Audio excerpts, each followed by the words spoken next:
So today we are in Italy and it's April 18th, 1894, and this is where Leonardo Cianciulli is born into the city of Montella. Now usually when I do these type of stories of people committing murders, right off the bat from childhood there are signs that something is off with the kid, right? But in this story, in this case, I must give a very big trigger warning throughout the entire story. From the moment that Leonardo was unconsensually conceived, she was dealt a horrible hand in life. Leonardo's mom, Amelia, was raped and became pregnant with Leonardo. Now, during this time, Italy is very religious, traditional, and judgmental. So even with Amelia, Leonardo's mom, Amelia, she was raped. Her parents were like, well, you're pregnant and we can't have you walking around pregnant and single. I mean, pregnant without a husband. What would people think of us? What would the church think of us?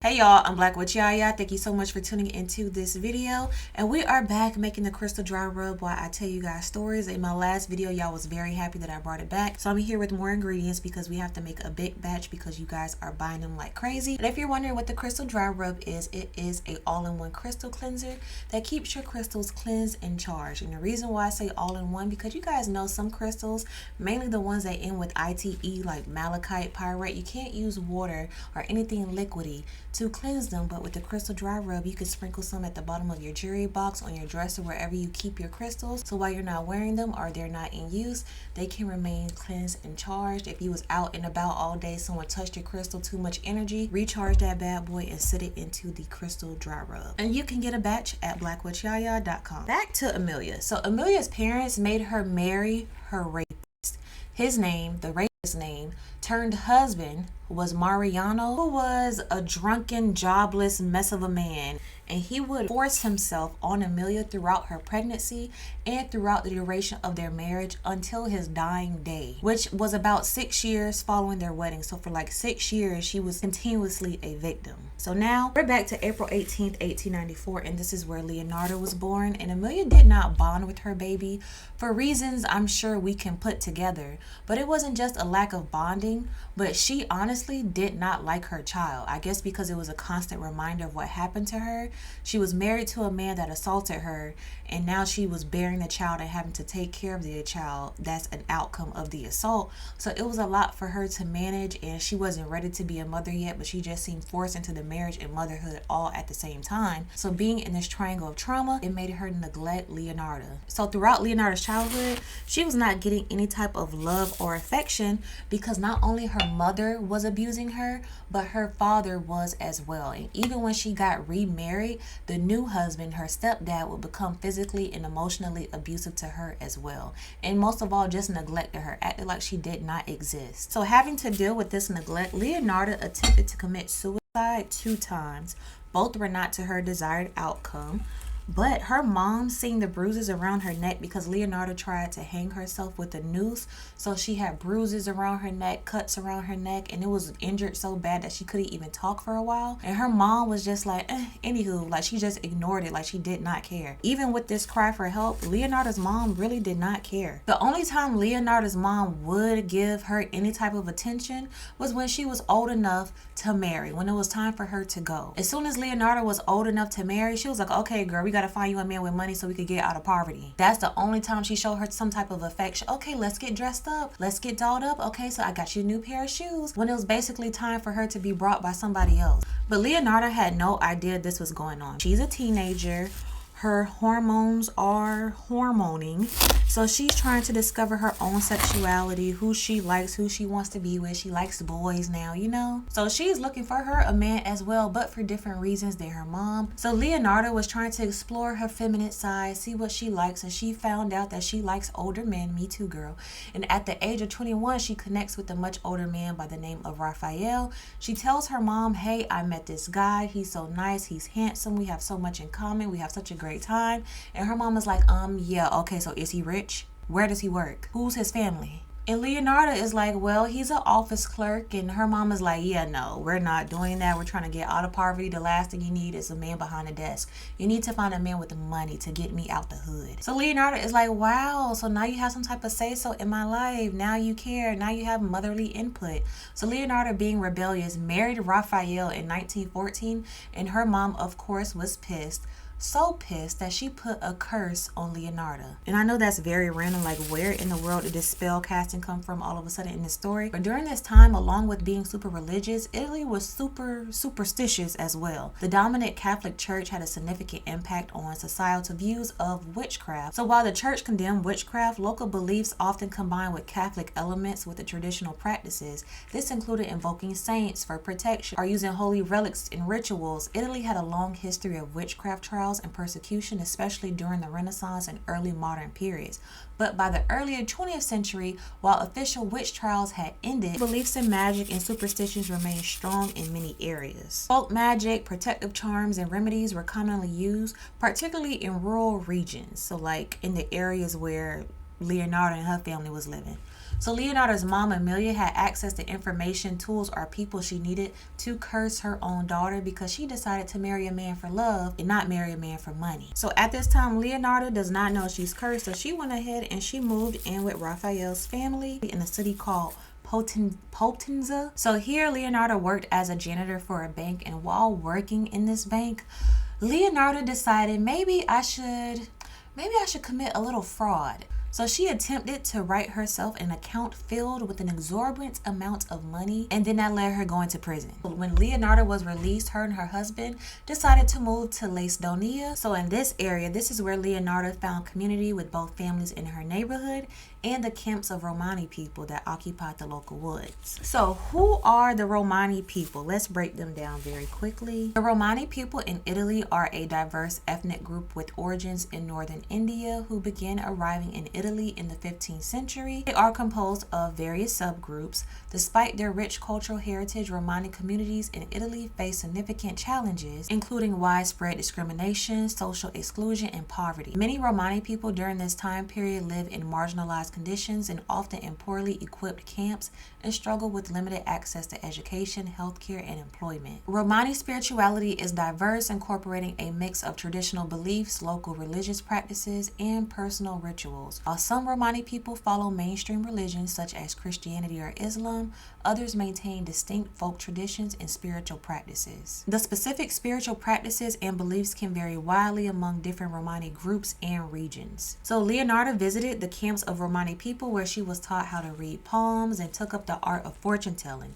So with her learning this new way of spirituality, she was able to pick up different patterns and occurrences that made her see, damn, I think my mom may have cursed me. Just thinking of everything that happened in my life and all of the stuff you guys are teaching me, it sounds like a curse. And matters did get worse because the couple moved again. They moved to Lariano, but not for long because their home was destroyed by an earthquake in 1930. They moved again, this time to Correggio, but Leonarda still had a dream of being a mom. But that would not be an easy task for Leonarda. Out of 17 pregnancies, 3 resulted in miscarriages, 10 died as young children, and only 4 would survive into adulthood. So of course she was protective of her surviving children to ensure the safety of her kids because she lost so many of them. And like I mentioned earlier, stating that she felt like her mom did put a curse on her. She lost her home, she was losing her children, she couldn't find a direct path to go down. So she wanted to seek help to make sure what was coming next and how to avoid it.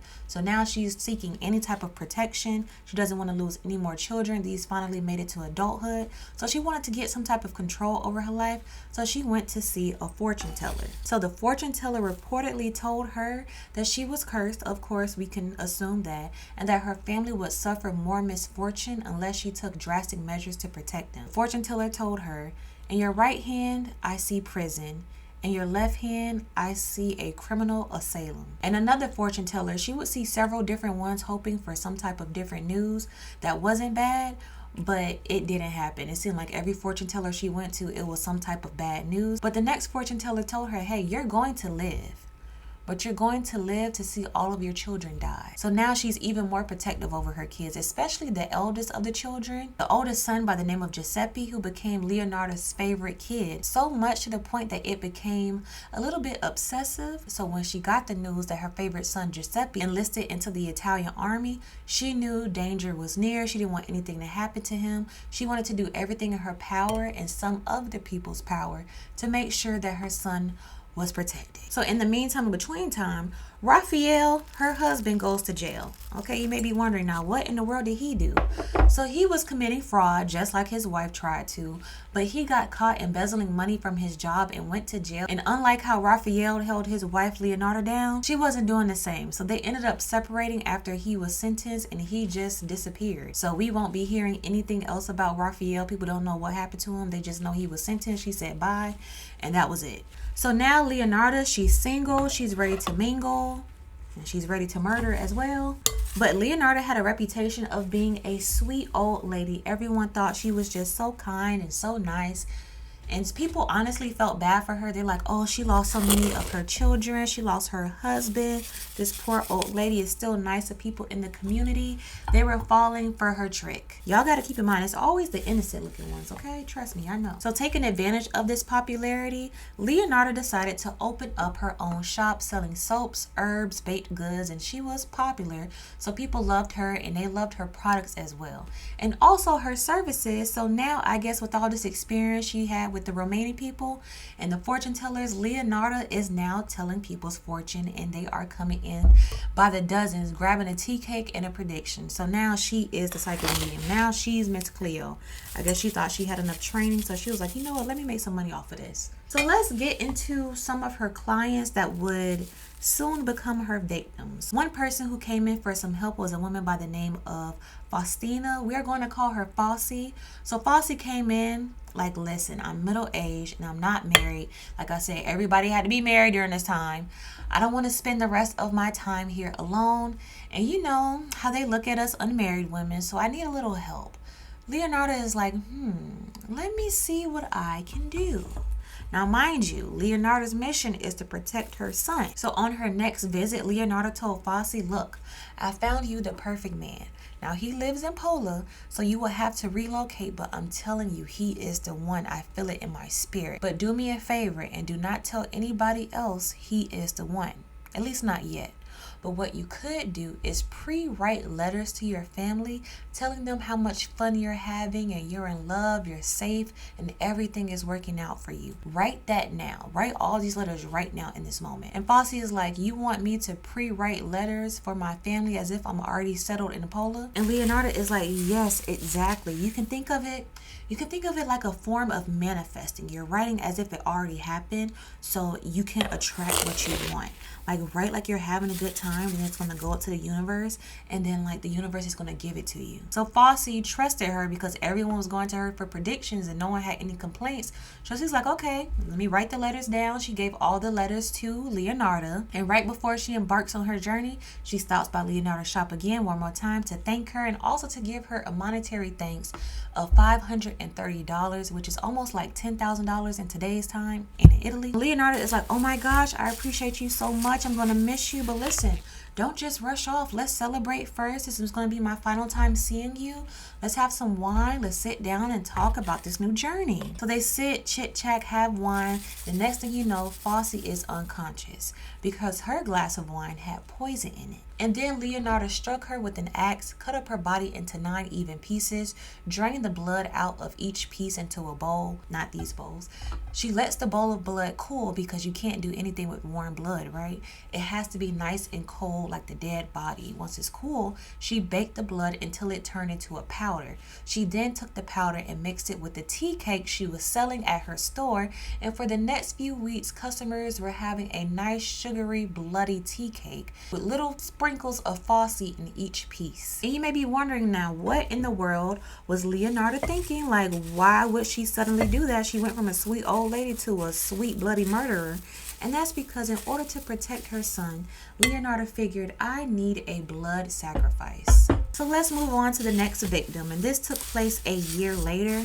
I guess she was like, okay, the first one must have worked, so let's kill somebody else to make sure my son survives for another year. The next victim was by the name of Francesca, who was looking not for a man, but for a job. And Leonardo is like, what are the odds? I have the perfect job for you. But you can't tell anybody that this is the perfect job. She runs through the same routine. I need you to pre-write letters, and we'll see what these letters are for. I'm adding little pieces of amethyst in this mixture as well. Also, in each bag of your crystal dry rub, it comes with a piece of clear quartz as well. And of course, this job was in another town where Francesca would have to relocate. And in the letter, she told her to write, listen, tell them that you love your job, you love your co-workers, you're having amazing pay, everything is going so smoothly. The exact same thing she told Fossey to do earlier. And then of course, it's let's sit down, let's celebrate, you're about to move. And then she puts poison in the wine, chops off the body, does the same routine that she did to Fossey, and puts the blood into the tea cakes. The next and last victim is Virginia, who was an opera singer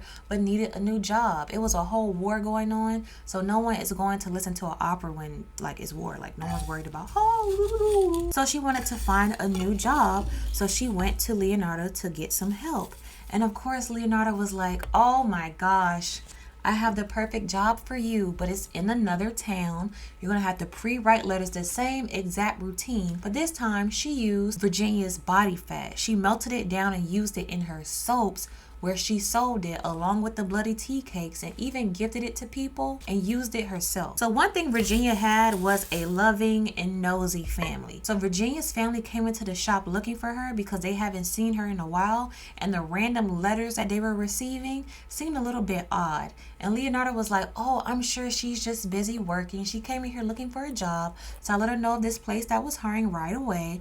I guess they put her right to work, but here are some soaps and tea cakes, and you can grab whatever you want in the shop. Basically giving her the tea cakes that had little pieces of Virginia in it, and the soaps that have Virginia fat made up in it. So Virginia's sister-in-law was not believing the sweet old lady act and found it weird that Virginia suddenly moved, but was last seen with Leonardo. So she went to the police, and that's when an investigation started. So going back to the letters, the reason why Leonardo had her clients or victims write letters, so she could pretend that they were still alive. So she would take all the letters and she would mail them off to the families herself to have some type of alibi or paper trail, like, look, I couldn't have killed her because she was sending letters. These are handwritten in their handwriting. Basically trying to create a cover up for herself just in case she got caught. But that did not work because the police are questioning her, but they are just doing it at first for like a protocol. They don't believe that she did anything because there's too many people that know her and have nice things to say about her. So it would be hard for someone that popular to kill someone because you just have too many eyes on you. So they're just going through the routine like, okay, so if Virginia was last seen here with you, what else could have happened? Is there anybody else that lived here? I know you mentioned you had a son. Do you think your son could have had anything to do with it? Maybe he saw a pretty lady and just, I don't know, decided to do something. So the moment they mentioned her son, Leonardo went from, oh, I'm just a sweet old lady, to completely confessing what happened because she refused for anything to happen to her favorite kid. So the fact that the police even brought him up scared her. She was like, I did it. I poisoned them with wine, chopped up their bodies, drained the blood, and baked it into the tea cakes and fed it to the community. And for the last person that you're asking me about now, I took her fat and I made it into the soaps. I was trying to do a sacrifice to protect my son because he's in the war right now, and I lost so many kids and I don't want to lose him because he's my favorite. So I just decided to do some human sacrifices. So the easiest person to do it on was my clients because they trust me so much. So I took advantage of their trust and I killed them.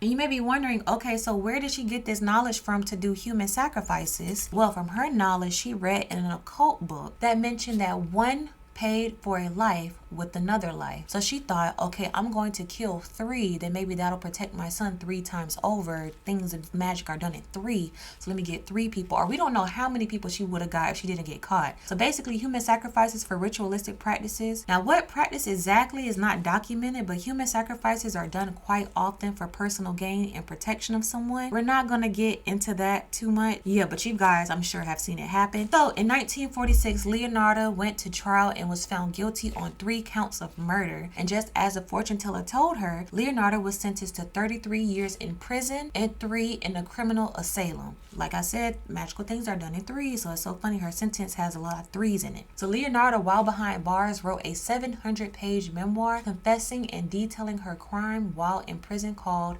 An Embroidered Soul's Confessions. She later died in jail from a stroke in the woman's criminal asylum. on October 15, 1970. So let's go over a few elements in this story, one being generational curses. So a lot of people may think that they have a generational curse in their family that may be done by somebody else, but sometimes people in the family will put a curse on the family because someone pissed them off, made them mad, or just a jealous relative, and that curse goes on from child to child to child, from generation to generation. And this could be being poor, having health issues, having mental issues. And y'all, this next part is going to sound very insensitive, but I promise you I'm not trying to say it to be funny. But I'm not sure if you guys ever seen a family and it seems like from the mom on down or the dad on down, everybody in the family has some type of mental obstacle that they're going through. They're differently abled, and it seems like every child is differently abled. Not incest, but it's like, wow, every child turned out like, what's, you know what? I don't want to sound mean, but you guys seen families like that, and it's like, what in the world happened? What's going on? Or families where it's like, wow, so just everybody's doing nothing. You know what I mean? Where it just seems like the whole family is just the same energy, the same mindset. And I always think it has to be some type of curse on this family that's making everybody the same. Because usually in the family, it's like that one person who breaks it, who just breaks the pattern and sets up a good life, whatever they may be going through. And I'm talking, this could be a rich family, this could be a poor family, this could be a middle class family. Just families that they all operate the same. Like they're just born into the same cycle, and they just go around and around and around and give birth to children that's going to go around and around and around. To me, those are generational curses, like literally curses. Like someone put a curse on the family. So we're going to get off of that, but back to sacrifices. Along with human sacrifices, there are animal sacrifices as well that are done in rituals, which is more common that you will see. People will use rats, goats, chickens, and just basically utilize the blood as a offering, a sacrifice of whatever spirit that they may be working to activate and really enhance the intention behind the spell that is going on. But I do want to ease y'all mind a little bit. Don't think, oh my gosh, in order for this ritual to be even stronger, I have to do a sacrifice on it. If you feel comfortable doing it, I mean, go ahead. For me, if I feel like I need any type of sacrifice done, I will go to someone where I feel like they're a little bit more experienced, because I ain't killing nothing. Y'all, look how pretty this is. Oh, we need to make like 10 more of these. But thank you guys so much for tuning into this video. Let me know what you think about this protection ritual that Leonarda felt was necessary for her son. But like I always say, as above so below, as within so without, as the universe of the soul. Until next time, you guys, Ashe, baby.